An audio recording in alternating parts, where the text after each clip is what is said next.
Hello and welcome to World Student Scope. We are doing chapter number 2, that is electrostatic potential and capacitance from class 12th, and this is lecture number 23 and last lecture होगा ये conceptual part से. इसके बाद में हम NCERT के numericals को ही discuss करेंगे.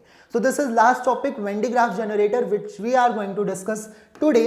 In our last lecture we discussed numerical problems, जहां पर हमने डिस्कस किया था अगर हम कैपेसिटर के अंदर डाइलेक्ट्रिक मीडियम को इंसर्ट कर देते हैं तो उसकी कैपेसिटेंस कैसे चेंज हो जाती है, उसके ऊपर चार्ज स्टोर्ड या फिर पोटेंशियल डिफरेंस, ये सब जो पैरामीटर्स हैं ये कैसे चेंज होते हैं डाइलेक्ट्रिक मीडियम के इंसर्ट करने पर. ओके, तो ये जो न्यूमेरिकल प्रैक्टिस हमने कुछ न्यूमेरिकल्स इसके ऊपर ट्राई किए हैं पहले के लेक्चर में, ये हम कवर कर चुके हैं. आज हम डिस्कस करने वाले हैं about when de Graaff generator. Okay, तो ये एक डिवाइस होती है वेन डिग्राफ जनरेटर. बेसिकली अब क्यों यूज की जाती है, एनसीईआरटी के अंदर गिवन है, सिलेबस पार्ट से इंपॉर्टेंट भी है.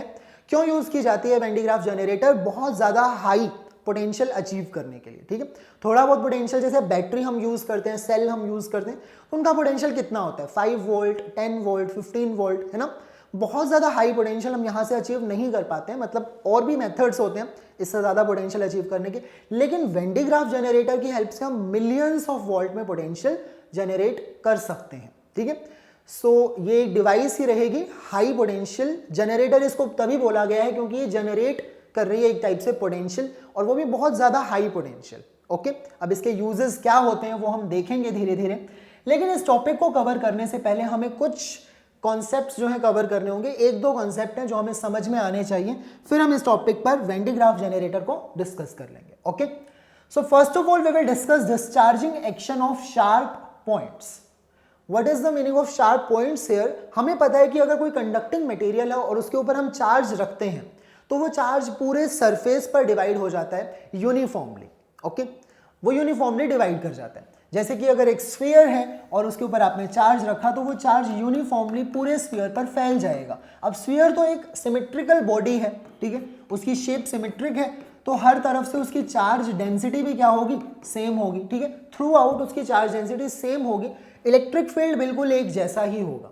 ठीक है, लेकिन अगर हमारी बॉडीज कुछ ऐसी हो, हमने पहले ही कहा है शार्प पॉइंट्स, राइट, तो अगर ये बॉडीज की शेप सिमेट्रिक ना हो, फॉर एग्जाम्पल जैसे यहां पर दिखाया गया है, ठीक है, तो ऐसे केस में क्या होगा? जब चार्ज अपने आप को यूनिफॉर्मली डिस्ट्रीब्यूट करता है तो जो शार्प पॉइंट होता है ना, वहां पर चार्ज आप खुद देखिए थोड़ा सा ज्यादा हो जाएगा. मतलब ठीक है, इस सरफेस पर भी चार्ज है, इधर भी चार्ज है, सो ओवरऑल यहां पर चार्ज डेंसिटी इंक्रीज कर जाती है. मतलब यहां चार्ज थोड़ा सा ज्यादा है as compared to this part. Okay, electric field line की हेल्प से भी आप समझ सकते हैं. इलेक्ट्रिक फील्ड लाइंस की जो डेंसिटी होती है, बेसिकली हमने इलेक्ट्रिक फील्ड लाइंस जब पढ़ा था तब हमने कहा था कि जो डेंसिटी होती है, number of electric field lines को देखकर हम बता सकते हैं कि कितना ज्यादा इलेक्ट्रिक फील्ड है या फिर कितना स्ट्रॉन्ग या वीक इलेक्ट्रिक फील्ड हम बता सकते हैं. तो आप बताइए देखकर कि यहां पर इलेक्ट्रिक फील्ड स्ट्रॉन्ग है या फिर यहां पर इलेक्ट्रिक फील्ड स्ट्रॉन्ग होगा. जहां इलेक्ट्रिक फील्ड लाइन ज्यादा होंगी वहां इलेक्ट्रिक फील्ड स्ट्रॉन्ग होगा, राइट. यहां होगा स्ट्रॉन्ग इलेक्ट्रिक फील्ड और यहां होगा वीक इलेक्ट्रिक फील्ड. ओके, तो कई बार जहां पर अब इस पॉइंट पर देखिए इलेक्ट्रिक फील्ड बहुत ज्यादा स्ट्रॉन्ग है. ओके, अब इसके आसपास क्या है? ये जो मीडियम है ये क्या मीडियम है? ये एयर होगी. ठीक है, हम एयर के अंदर ही रखेंगे किसी कंडक्टर को. अब एयर के अंदर भी अपने मॉलिक्यूल्स हैं. हमने पढ़ा है कि हर एक मटेरियल एक तरह से हम डाइलेक्ट्रिक की तरह यूज कर लेते हैं. ठीक है, एयर का भी अपना एक डाइलेक्ट्रिक कांस्टेंट होता है, वो होता है 1, मतलब ठीक है ऑलमोस्ट 1 के इक्वल होता है, बट है तो वो भी एक तरह से डाइलेक्ट्रिक, यानी कि वो भी पोलराइज हो सकते हैं. उसके मॉलिक्यूल्स भी क्या हो सकते हैं? पोलराइज होने की कैपेसिटी रखते हैं. तो अगर यहां पर कोई एयर का मॉलिक्यूल होगा तो वो पोलराइज हो जाएगा. कैसे होगा? अगर यहां पर देखिए पॉजिटिव चार्ज है, ठीक है, ये इलेक्ट्रिक फील्ड की डायरेक्शन है, तो क्या होगा इसमें? बेसिकली इलेक्ट्रॉन जो नेगेटिव चार्ज होता है वो इलेक्ट्रिक फील्ड के ऑपोजिट मूव करेगा. इलेक्ट्रिक फील्ड यहां है, इलेक्ट्रॉन ऑपोजिट मूव करेगा, यहां पर कैसा चार्ज आ जाएगा? नेगेटिव चार्ज आ जाएगा, और दूसरी तरफ इसमें कैसा चार्ज आ जाएगा? पॉजिटिव चार्ज आ जाएगा. सिमिलरली यहां अगर कोई मॉलिक्यूल है एयर का तो उस पर यहां नेगेटिव होगा और इस तरफ पॉजिटिव चार्ज. ये इंड्यूस हो रहे हैं या फिर पोलराइज हो रहे हैं. ठीक है, ये चार्जेस इस तरह से जब एयर अपने आप को, हम ये कह सकते हैं कि जब इलेक्ट्रिक फील्ड बढ़ते बढ़ते बहुत ही ज्यादा स्ट्रॉन्ग हो जाता है तो ये जो नेगेटिव वाला पार्ट है ना वो इसके कांटेक्ट में आ जाएगा, क्योंकि एयर के मॉलिक्यूल्स शांत तो बैठेंगे नहीं, वो तो मूवमेंट भी करते हैं. ठीक है, अभी आयोनाइज्ड जब ये आयनाइज तो हम इसे नहीं कहेंगे, पोलराइज्ड जो ये मॉलिक्यूल है जब इसके कांटेक्ट में आएगा तो ये नेगेटिव चार्जेस पॉजिटिव को क्या करना शुरू कर देगा, बैलेंस मतलब ठीक है न्यूट्रलाइज करना स्टार्ट कर देगा। ठीक है, ये नेगेटिव चार्ज है, इधर पॉजिटिव चार्ज है, अगर कांटेक्ट में आ गए तो न्यूट्रलाइज कर सकते हैं, यानी कि यहां से हमारा चार्ज लॉस होना शुरू हो जाता है। ठीक है, तो कहने का मतलब ये कि हम इलेक्ट्रिक फील्ड कहीं भी किसी भी पॉइंट पर एक लिमिट तक ही इंक्रीज कर सकते हैं। हमने देखा था डाइलेक्ट्रिक्स की अपनी एक स्ट्रेंथ होती है, अगर एयर एक डाइलेक्ट्रिक मीडियम है तो डाइलेक्ट्रिक स्ट्रेंथ क्या होती है, डाइलेक्ट्रिक स्ट्रेंथ हमने कैसे डिफाइन किया था कि कितना मैक्सिमम इलेक्ट्रिक फील्ड वो डाइलेक्ट्रिक बेयर अप कर सकता है, मतलब कितना बर्दाश्त कर सकता है वो मैक्सिमम इलेक्ट्रिक फील्ड, जब तक वो आयनाइज या फिर ऐसे पोलराइज होना मतलब आयनाइज ना हो। ठीक है, बेसिकली यहां पर आयनाइज हो जाएंगे, इलेक्ट्रॉन छोड़कर ही भाग जाएंगे। ठीक है, इतना ज्यादा स्ट्रॉन्ग इलेक्ट्रिक फील्ड हो जाएगा कि वो इलेक्ट्रॉन्स को यहां से खींच लेगा। ठीक है, तो बेसिकली पीछे रह जाएगा आयन पॉजिटिव पार्ट और नेगेटिव इलेक्ट्रॉन्स तो चला गया। सो वही होती है डाइलेक्ट्रिक स्ट्रेंथ। तो आप यहां पर उसके बाद में इलेक्ट्रिक फील्ड बढ़ाते रहो, लेकिन आपका चार्ज तो लॉस होता रहेगा। ठीक है, वो तो एयर की वजह से लॉस होता रहेगा, दिस टाइप ऑफ डिस्चार्ज। ठीक है, ये क्या हो रहा है, चार्ज नहीं हो रहा, अब एक्चुअली डिस्चार्ज होना शुरू हो गया है। इसको हमने एक नाम दिया है कोरोना। ठीक है, कोरोना से तो अब सब वाकिफ हैं, अब सबने इसको देख लिया, लेकिन यहां पर भी इसको यूज करते हैं, बहुत पहले से फिजिक्स में इस वर्ड को कोरोना डिस्चार्ज इसको नाम दिया गया। ठीक है, तो ये वो वाला कोरोना नहीं है, but this is corona discharge. Okay, so इसी फिनोमिना को नाम दिया गया है कोरोना डिस्चार्ज, जब हमारा इलेक्ट्रिक फील्ड इतना स्ट्रॉन्ग हो जाए कि वो अपने आसपास की एयर को आयनाइज कर दे। ओके, और जो हमारा चार्ज है वो लॉस हमारा होना शुरू हो जाए, चार्ज न्यूट्रलाइज होना शुरू हो जाए। ठीक है, तो हमारा चार्ज गायब हो रहा है बेसिकली। ऑलराइट, वैसे भी हम कंडक्टर के ऊपर अगर इलेक्ट्रिक फील्ड का फॉर्मूला लिखते हैं, मतलब कंडक्टर के बिल्कुल सरफेस के पास, ठीक है, तो हमने देखा था इलेक्ट्रिक फील्ड कितना होता है, सिग्मा अपॉन एप्सिलॉन नॉट। ये फॉर्मूला होता है कहां पर, एट द सरफेस। ठीक है, at surface of a conductor, इतना इलेक्ट्रिक फील्ड होता है। और यहां पर तो सिग्मा कांस्टेंट है, जैसा मैंने स्फीयर बनाया। ठीक है, surface charge density is uniform, ये सिग्मा हर जगह पर सेम है। लेकिन इस एग्जाम्पल में या फिर इधर हम देखें तो सिग्मा यहां पर क्या होगा, कम है, चार्ज डेंसिटी यहां कम है, यहां चार्ज डेंसिटी ज्यादा है। चार्ज डेंसिटी ज्यादा है तो यहां इलेक्ट्रिक फील्ड भी ज्यादा होगा, फील्ड ज्यादा होगा तो वो एयर को आयनाइज कर देगा। ठीक है, आई होप आप समझ गए हैं इस चीज को। कहने का मतलब यह है कि अगर कोई भी शार्प एंड होगा ना, मतलब ठीक है ऐसे निडल जैसा एंड, और हम उसके ऊपर हाई वोल्टेज उसको देना शुरू कर दें तो वो अपने आसपास क्या करेगा, एक पॉइंट पर आकर ऐसे डिस्चार्ज होना शुरू कर देगा। ठीक है, तो हम बहुत ज्यादा हाई वोल्टेज उसको या फिर बहुत ज्यादा नहीं दे सकते, यहाँ पर लीकेज होनी शुरू हो जाएगी। बहुत सारे नाम है, डिस्चार्ज हो जाएगा, न्यूट्रलाइज हो जाएगा, या फिर आप कह सकते हैं लीकेज होनी शुरू हो गई, हमारा चार्ज तो गायब होना शुरू हो गया ना, दैट बेसिकली। ठीक है, तो जो भी शार्प एंड्स होते हैं, शार्प एंड का मीनिंग ये, क्योंकि यहाँ पर सिग्मा यानी कि सरफेस चार्ज डेंसिटी ज्यादा होगी तो यहां पर इलेक्ट्रिक फील्ड भी बेसिकली ज्यादा होगा। अगर इस शार्प एंड की बजाय कुछ ऐसा राउंडेड सी टिप होती इसी, है ना, कंडक्टिंग बॉडी के लिए, तो यहां डिस्चार्ज नहीं होगा, या फिर अगर होगा भी तो वो लीकेज बहुत कम होगी, क्योंकि इलेक्ट्रिक फील्ड सेम वोल्टेज आप यहां पर अप्लाई करो, सेम वोल्टेज आप यहां अप्लाई करो, यहां लीकेज ज्यादा होगी, यहां पर लीकेज कम होगी। ठीक है, तो अगर हमें एयर को आयनाइज करना है तो हमें ऐसे शार्प एंड वाले ऑब्जेक्ट्स, नीडल जैसे ऐसे ऑब्जेक्ट्स को हमें यूज करना होगा, शेप को। और अगर हमें नहीं करना है, लीकेज हम चाहते ना हो, तो हमें ऐसी शेप को यूज करना चाहिए। वो तो डिपेंड करता है हमें किस तरह की एप्लीकेशन में इसे यूज करना है। ठीक है, so basically when de Graaff generator में हम इसका यूज करने वाले हैं, इसीलिए हमने इस कॉन्सेप्ट को यहां पर पढ़ा है अभी वेन डी ग्राफ जनरेटर करने से पहले। और सेकेंड जो कॉन्सेप्ट हमें डिस्कस करना है वो है collecting action of hollow conductor. NCERT के अंदर ये सब कुछ वेन डी ग्राफ जनरेटर का जैसे टॉपिक स्टार्ट होता है वहीं पर ये डिफाइंड है, मतलब सब कुछ उसी टॉपिक के अंदर गिवन है। ये हमें पहले पढ़ रहे हैं, उसके बाद में हम वेन डी ग्राफ जनरेटर को ही करने वाले हैं। So collecting action of a hollow conductor, अब क्या मीनिंग है इस बात का। ठीक है, हमें पता है कि अगर एक बड़ा सा स्फीयर हो, अभी आप इस छोटे वाले स्फीयर को भूल जाओ एक बार। ठीक है, अगर मेरे पास एक स्फीयर है, कंडक्टिंग मटेरियल है, और उसके ऊपर कुछ चार्ज है। ठीक है, इसके ऊपर मान लो कि कुछ चार्ज है, ऑलराइट, तो इसके ऊपर कितना चार्ज आप मानोगे, बड़ा स्फीयर है तो मैं इसको बड़ा लेटर लिख देता हूं, कैपिटल क्यू इसके पास चार्ज है, कैपिटल आर इसकी रेडियस हमने मानी है। ठीक है, अभी छोटे स्फीयर की हम बात नहीं कर रहे। सो इस सिचुएशन में क्या होता है, हम इसके बाहर इलेक्ट्रिक फील्ड निकाल सकते हैं, किसी भी पॉइंट पर हम इलेक्ट्रिक फील्ड कैलकुलेट कर सकते हैं, क्या करना होगा, कुछ भी नहीं, इस सारे चार्ज को सेंटर पर एज्यूम कर लो और सेंटर से डिस्टेंस देख लो इस पॉइंट का कितना है। हम जैसे पॉइंट चार्ज के लिए इलेक्ट्रिक फील्ड निकालते हैं के Q upon R square, distance का स्क्वायर, तो वही चीज यहां पर भी करनी, सारा का सारा चार्ज क्यू आप सेंटर पर एज्यूम कर लेंगे और के Q upon R square electric field का फॉर्मूला बन जाएगा। ठीक है, जितना आप इसके पास जाओगे, क्लोज जाओगे, इलेक्ट्रिक फील्ड क्या करेगा, इंक्रीज करेगा, क्योंकि डिस्टेंस डिक्रीज कर रहा है। ठीक है, इनवर्स रिलेशन है तो इलेक्ट्रिक फील्ड इंक्रीज करेगा। इसके सरफेस पर हमें पता है इलेक्ट्रिक फील्ड, ठीक है, कितना हो जाएगा, के क्यू अपॉन में दिस रेडियस का स्क्वायर, जो इसकी रेडियस है, अब वो डिस्टेंस क्या बन गया, रेडियस बन गई।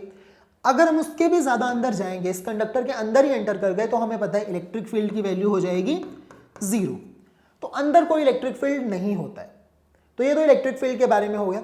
पोटेंशियल की अगर हम बात करें तो पोटेंशियल भी हम किसी भी पॉइंट पर कैलकुलेट कर सकते हैं बाहर।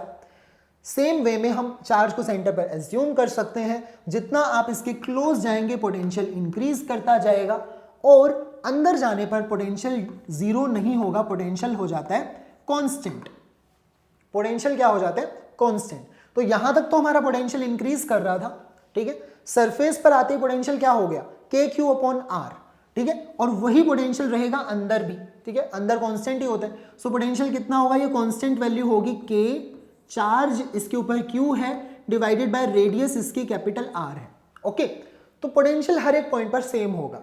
सेम होगा तो मतलब आपका यहां निकालो, यहां कैलकुलेट करो, यहां करो, या फिर इस छोटे वाले स्फीयर के ऊपर कैलकुलेट करो। ठीक है, वहां पर भी इस बड़े वाले स्फीयर की वजह से पोटेंशियल यही होगा, के क्यू अपॉन कैपिटल आर। ठीक है, सो अब हम यहां पर छोटा स्फीयर इंसर्ट कर देते हैं अंदर। ठीक है, एक स्मॉलर स्फीयर हमने इंसर्ट किया, उसके ऊपर भी मान लो कि कुछ चार्ज है स्मॉल क्यू। अब ये छोटा है, उसके ऊपर छोटा लेटर यूज कर लेते हैं, small letter Q and small R is the radius of this sphere. Okay, अब यहां क्या होगा, इस स्फीयर का भी अपना कुछ पोटेंशियल होगा।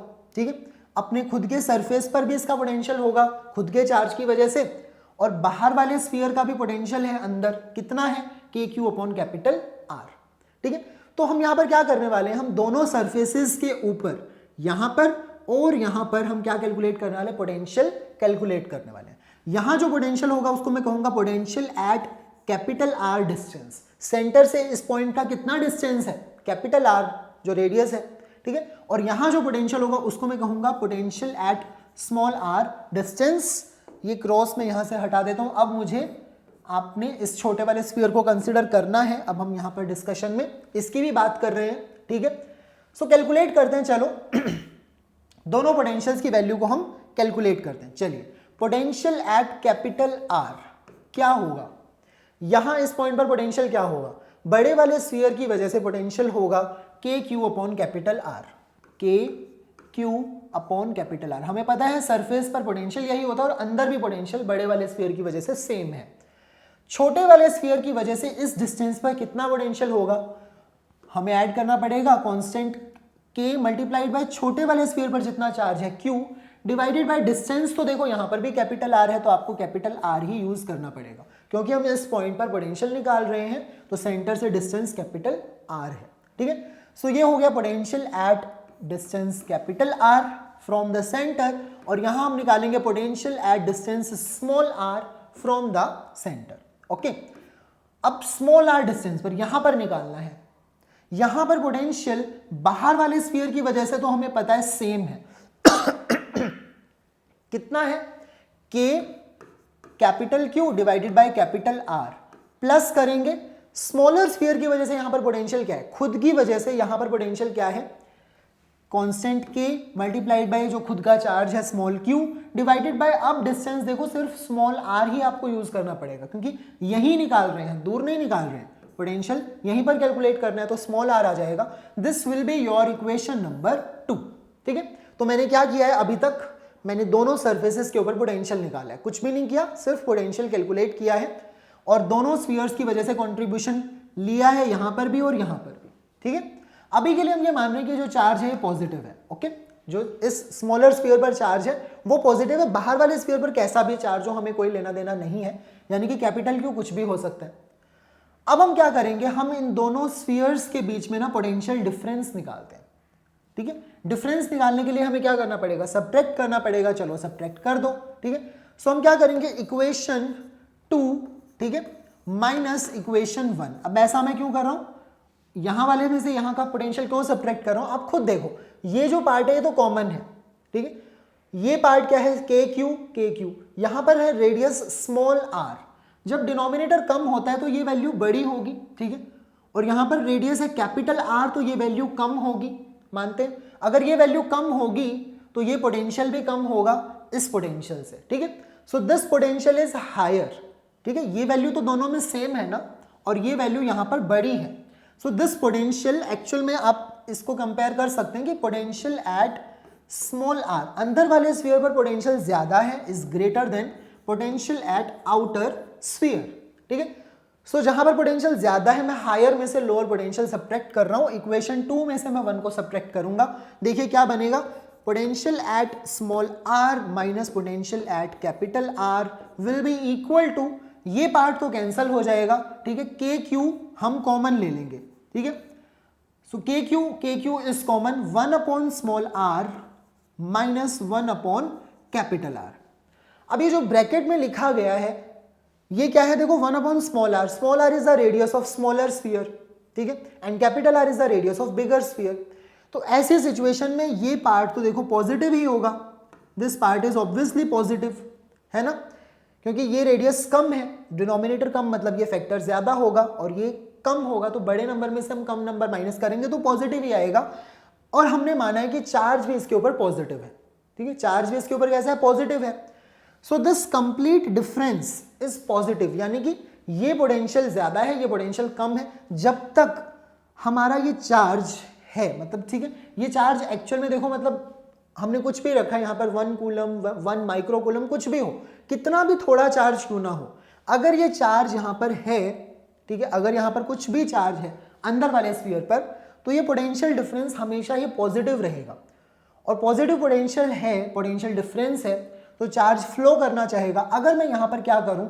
एक वायर से इन दोनों पॉइंट्स को कनेक्ट कर दूँ, ये क्या है, वायर, ठीक है, अगर मैंने वायर से कनेक्ट कर दिया तो ये हायर पोटेंशियल, ये लोअर पोटेंशियल, जो सारा का सारा चार्ज है वो फ्लो कर जाएगा बाहर वाले सरफेस पर, ये चार्ज कम होना शुरू हो जाएगा, क्योंकि चार्ज फ्लो करता है, पॉजिटिव चार्ज हमेशा फ्लो करता है हायर पोटेंशियल से लोअर पोटेंशियल, ठीक है, और नेगेटिव चार्ज इसका ऑपोजिट करता है, तो अभी हमने पॉजिटिव चार्ज माना है तो वो हायर से लोअर पोटेंशियल पर फ्लो करना चाहिए, मानते हैं आप ये बात, तो वो फ्लो करेगा, कम हो जाएगा, लेकिन कम होने पर भी ये अभी भी पॉजिटिव है, यानी कि वो अभी भी हायर पोटेंशियल पर है, मतलब हर एक केस, मतलब जब तक ये सारा चार्ज बाहर वाले स्फीयर पर नहीं चला जाएगा तब तक ये पोटेंशियल डिफरेंस बचेगा, मतलब जब ये सारा चार्ज फ्लो कर गया फिर अंदर वाले स्फीयर पर कितना चार्ज है, दिस वैल्यू इज 0 नाउ, अगर ये 0 है तो पोटेंशियल डिफरेंस अब कोई नहीं रहा, ठीक है, कोई पोटेंशियल डिफरेंस नहीं है तो चार्ज भी फ्लो नहीं करेगा।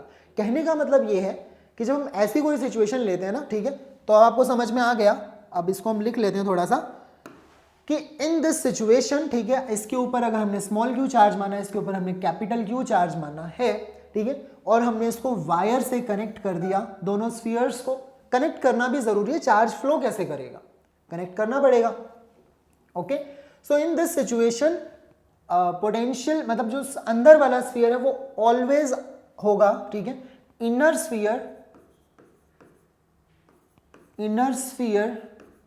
Is always at higher potential,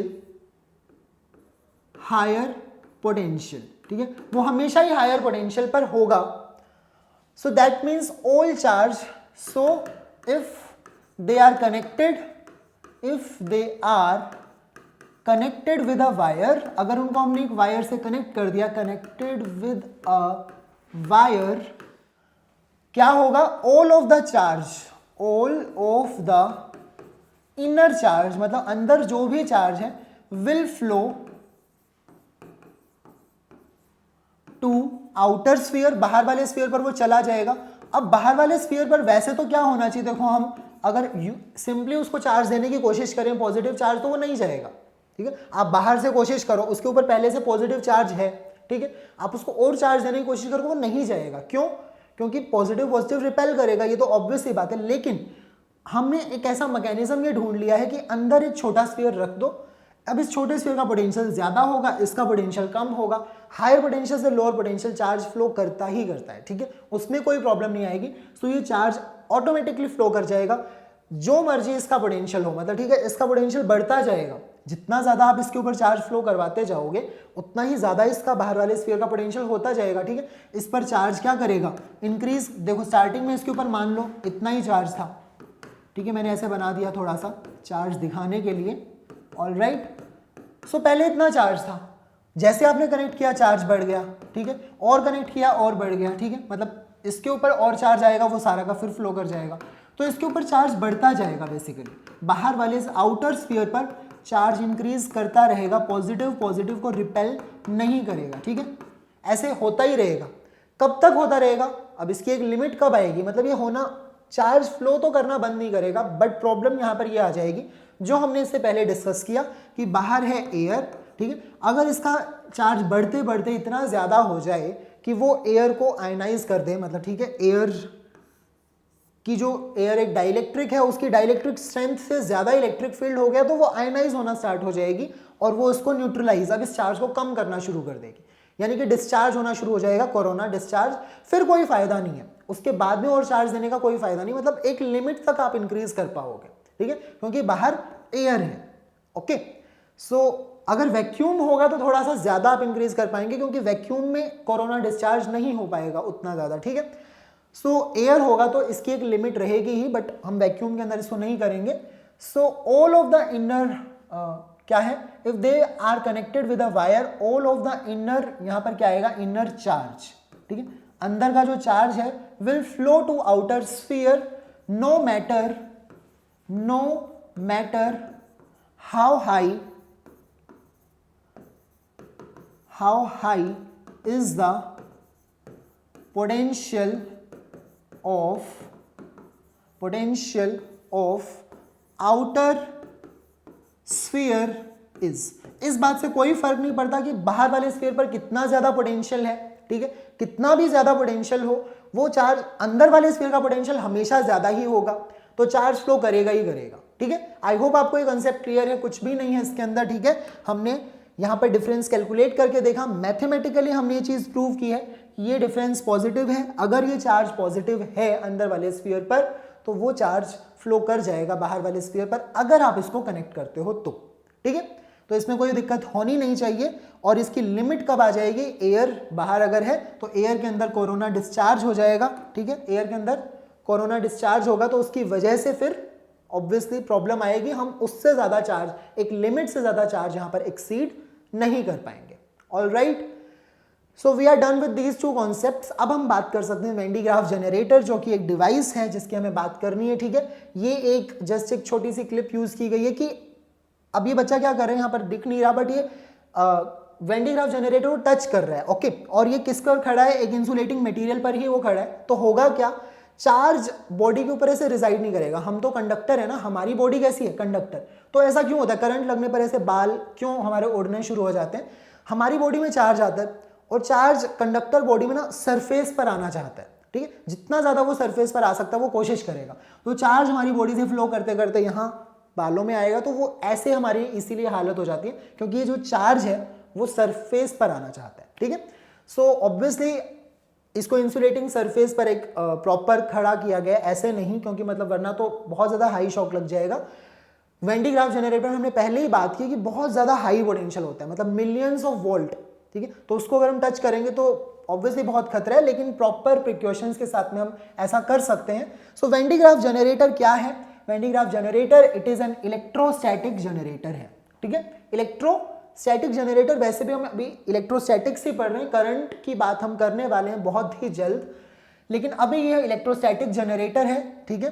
capable of building of high potential, ये बिल्ड कर सकता है high potential difference of order 10 to the power 7 volt. अब 10 की पावर 7 मतलब मिलियंस में हम पहुंच गए हैं, तो मिलियंस ऑफ वोल्ट में आप पोटेंशियल को क्रिएट यहां पर कर सकते हैं, पोटेंशियल डिफरेंस, ठीक है। चलिए अब देखते हैं ये डिवाइस कैसी सी होती है, इसकी वर्किंग किस तरह से होती है, ओके।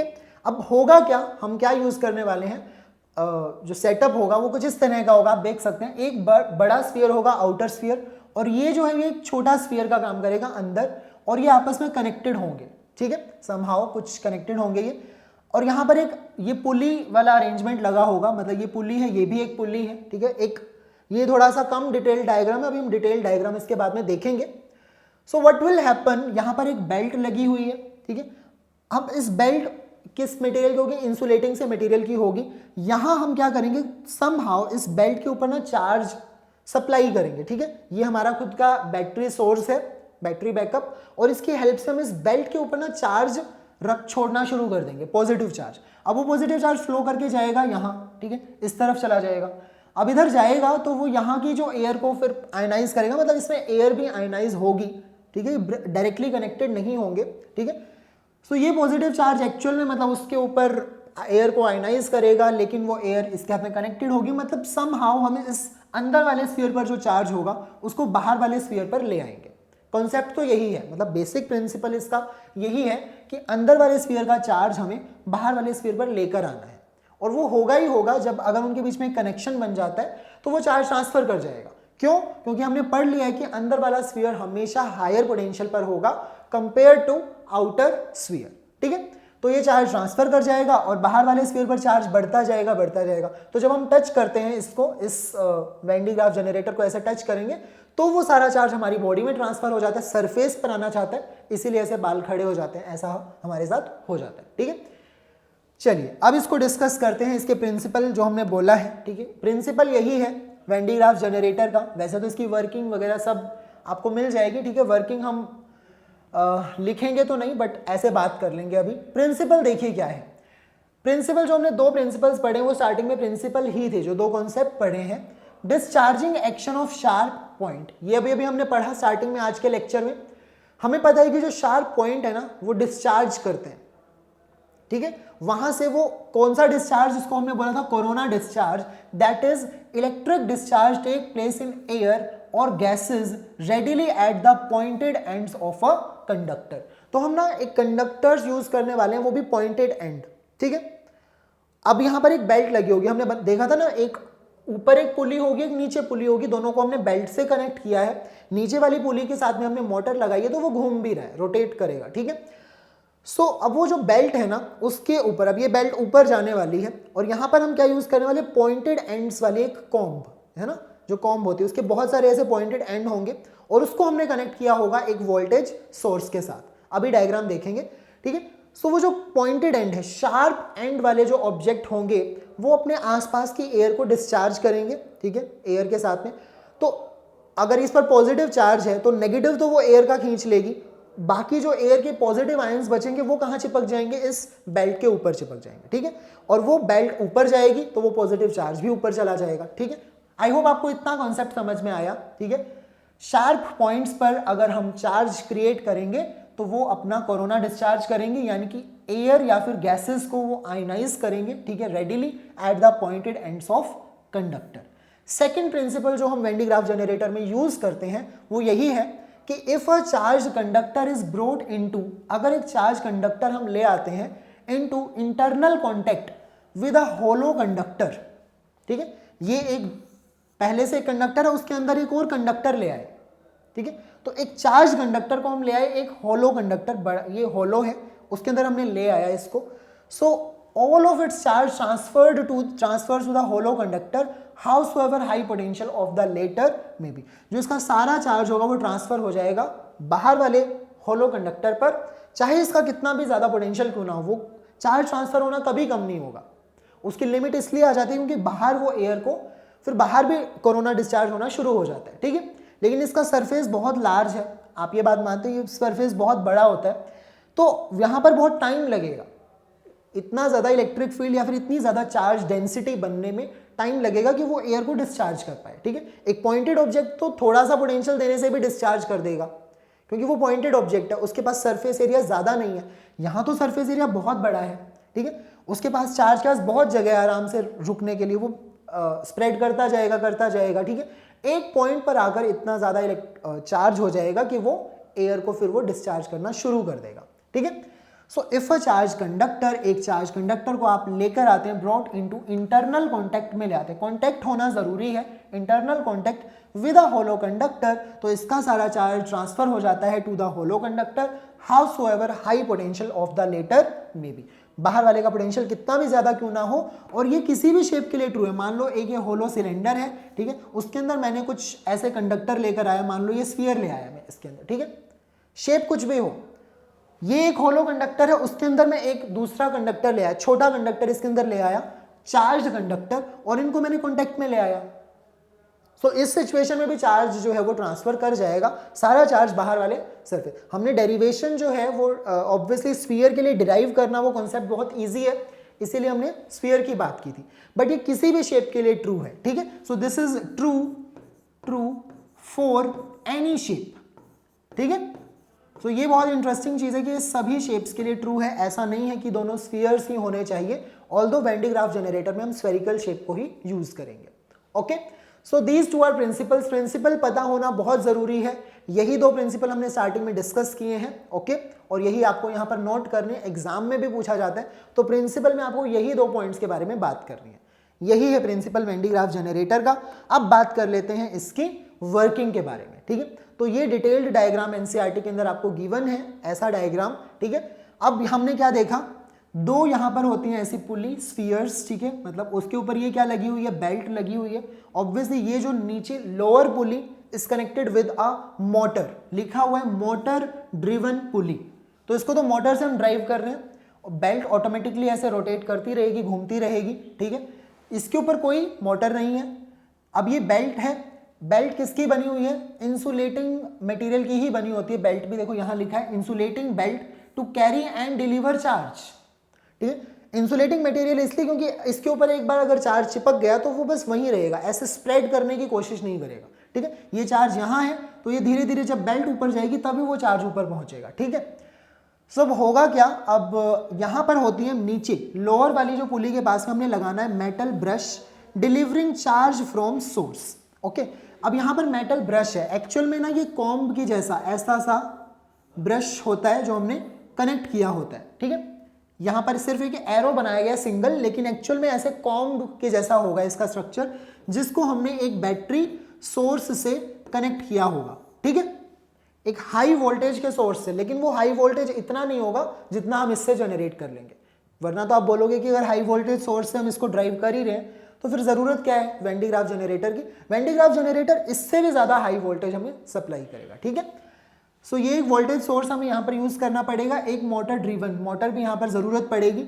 ये वोल्टेज जब होगी हाई वोल्टेज तो ये पॉइंटेड एंड्स हैं, ठीक है, ये क्या करेंगे अपने आसपास की एयर को, वही चीज शार्प एंड है तो वो कोरोना डिस्चार्ज करेंगे, कोरोना डिस्चार्ज। अब इस पर अगर यहाँ पर पॉजिटिव चार्ज है तो क्या करेगा वो, इधर नेगेटिव चार्ज, ठीक है, इस एयर के मॉलिक्यूल पर इधर होगा नेगेटिव, इधर होगा पॉजिटिव चार्ज, और वो इतना ज्यादा स्ट्रॉन्ग इलेक्ट्रिक फील्ड हो जाएगा कि वो नेगेटिव चार्ज इसको न्यूट्रलाइज कर देगा। पीछे क्या बच जाएगा, एक पॉजिटिव आयन, ठीक है, वो आयंस बहुत ज्यादा मतलब ठीक है हैवी भी तो होंगे, तो मतलब वो ज्यादा दूर नहीं जा सकते, बट वो बेल्ट के ऊपर चिपक जाएंगे, ठीक है। So these are actually ions. अब ये पॉजिटिव चार्ज क्या है, एक्चुअल में यही एयर के आयंस ही हैं, ठीक है। अब ये इस बेल्ट के साथ साथ ऊपर जाएंगे, ठीक है। यहां पर फिर से ऐसे ही एक मेटल ब्रश, देखो लिखा है मेटल ब्रश, ये जो एरो बना है ये एक्चुअल में मेटल ब्रश ही है, और ये कनेक्टेड है किसके साथ में, आउटर स्फीयर के साथ में।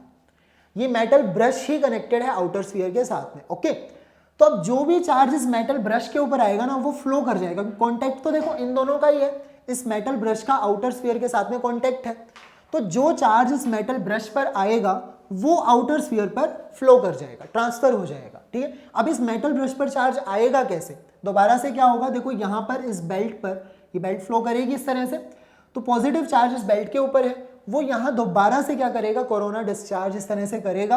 अब वो फिर से नेगेटिव चार्ज, अब एयर के जो मॉलिक्यूल्स होंगे, ठीक है, इस पॉजिटिव चार्ज के पास नेगेटिव चार्ज आ जाएगा मॉलिक्यूल्स का पोलराइज होने पर, और दूसरी तरफ बचेगा पॉजिटिव चार्ज।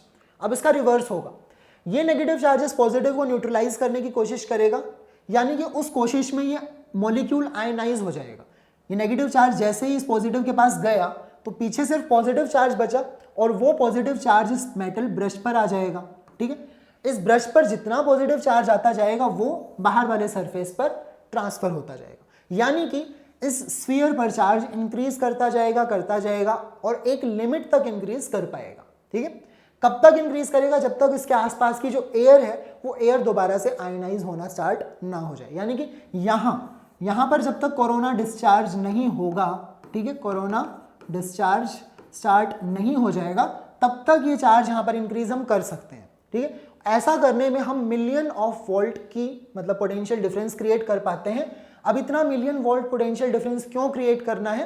क्योंकि इसको हम यूज करते हैं, बेसिकली इसका यूज है, ठीक है, यूज हम इसको करते हैं एक्सेलरेट करवाने के लिए चार्ज पार्टिकल को। अब जब इतना हाई पोटेंशियल डिफरेंस हम दो पॉइंट्स में ले आते हैं तो एक मान लो जैसे एक ट्यूब है, अब यहाँ पर कोई भी पॉजिटिव चार्ज है या फिर नेगेटिव चार्ज है, ठीक है, अगर एक पॉजिटिव चार्ज का कोई आयन है, अल्फा पार्टिकल है, अल्फा पार्टिकल क्या होता है? पॉजिटिवली चार्ज होता है। तो जब उसको इतना हाई पोटेंशियल डिफरेंस मिलेगा, एक एंड पर है मिलियन ऑफ वोल्ट का पोटेंशियल, ठीक है, मिलियन वोल्ट पोटेंशियल, एक तरफ है जीरो ग्राउंड, ठीक है, सो पोटेंशियल डिफरेंस इतना ज्यादा तो ये बहुत ज्यादा एक्सेलरेट करेगा, इतनी स्पीड से भागेगा, ठीक है, और फिर हम उसको क्या करेंगे? किसी भी हमारा टारगेट से उसके ऊपर मतलब ऑब्वियसली कोलिजन होगा और फिर हम उसकी प्रॉपर्टीज वगैरह के बारे में स्टडी कर पाते हैं। अब मैटर के अंदर हम ऐसे झांक कर तो नहीं देख सकते, ठीक है, ऑब्वियसली उनकी प्रॉपर्टीज को स्टडी करना है तो हम क्या करते हैं? ऐसा ही कुछ करते हैं, कोलिजन करवाया जाता है। ठीक है, एटम का स्ट्रक्चर हमें कैसे पता लगा था? अल्फा पार्टिकल्स को कोलाइड कराया गोल्ड फॉइल के साथ में, रदरफोर्ड एक्सपेरिमेंट आपने पढ़ा होगा, है ना। सो वहां पर अल्फा पार्टिकल्स को मतलब फॉल करवा रहे हैं हम, तो उसी से हमें पता चला एटम की स्ट्रक्चर कैसी है। तो इतने माइक्रोस्कोपिक लेवल पर हमें जब चीज़ों को जानना होता है, प्रॉपर्टीज जाननी होती है, तो वहां पर हमें चार्ज पार्टिकल्स को ऐसे एक्सेलरेट करवा के, ठीक है, उनकी टारगेट के ऊपर, यहां पर क्या होगा? हमारा टारगेट होगा, ठीक है। सो टारगेट पर जब वो फॉल करते हैं तो उसकी काफ़ी माइक्रोस्कोपिक लेवल पर वो प्रॉपर्टीज बता पाते हैं, क्योंकि हम तो उसके माइक्रोस्कोपिक लेवल पर नहीं पहुंच सकते, बट ये जो आयन है वो तो उसके माइक्रोस्कोपिक लेवल पर पहुंचेगा, कोलिजन करेगा उसके न्यूक्लियस के साथ में, उसके इलेक्ट्रॉन के साथ में, कुछ तो करेगा। जैसे भी हमें रिजल्ट मिलेंगे उससे हमें इस टारगेट के बारे में कुछ ना कुछ इंफॉर्मेशन मिल जाती है। ओके, सो ये बेसिकली इसका यूज है, ठीक है। एनसीईआरटी से आप इस टॉपिक को थोड़ा सा पढ़ें, बहुत अच्छे से गिवन है।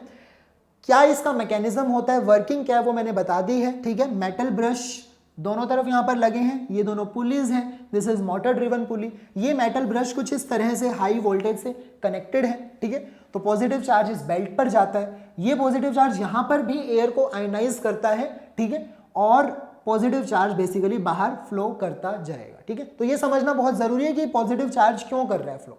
तो आप इसको समझें कि एयर जो है वो आयनाइज होगी, नेगेटिव चार्ज इसको न्यूट्रलाइज करने की कोशिश करेगा, पीछे पॉजिटिव आयन बच जाएगा, वो पॉजिटिव आयन इस बेल्ट पर चिपक जाएगा बेसिकली, ठीक है, स्टिक कर जाएगा और फिर वो ऊपर जाएगा, तो यहां भी वो एयर को आयनाइज करेगा। दोनों जगह पर आपने इस चीज को समझना है। अल्टीमेटली बाहर वाले स्फीयर पर हमें पॉजिटिव चार्ज ही मिलेगा। ओके, प्रिंसिपल क्या है? एक तो हमने ये यूज किया शार्प एंड ऑब्जेक्ट, ठीक है, कंडक्टिंग मटेरियल का, और एक हमने ये देखा कि अंदर अगर कोई कंडक्टर पर चार्ज होगा तो वो बाहर वाले सरफेस पर फ्लो कर जाता है। सो आई होप मैंने कोशिश की इसको एक्सप्लेन करने की जितना हो सकता है, ठीक है। एक बार आप इसको रीड भी करें, क्योंकि अगर वर्किंग लिखनी है तो लैंग्वेज बनानी जरूरी है। ये हमने वर्बली इसको समझा है, प्रिंसिपल्स हमने नोट कर लिए होंगे। Okay, so I guess that's all for Van de Graaff generator and about this chapter. So this was the last topic of this chapter. In our next lecture we will discuss NCERT back exercise problems. Till then, keep watching our lectures and thank you.